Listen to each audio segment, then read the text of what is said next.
67 uudistesse. Täna meil on just lõppenud kehalise kasvatuse tund ja intervjueerime mõnda sportlast, kes osales suurte joogapallide rahvastepallis. Äkki intervjueerime õpsi ka? Kuidas te tunnete, nii et täna kehalise tund läks? Väga hästi, kõik tegid kaasa ja kõik on väga tublid. Väga hästi, nüüd lähme intervjueerime sportlasi kiiresti.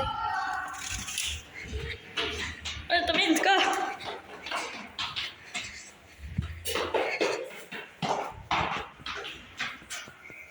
Muidugi see ei ole küll minu lemmikmäng, aga muidu täna oli tore.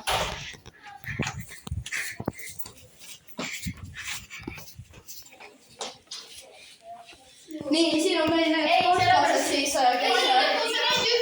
kes mängisid selles rahvastepallimängus, et mis sa arvad, kuidas sinul läks? Väga hästi, ma ei näinud ühtegi korda välja.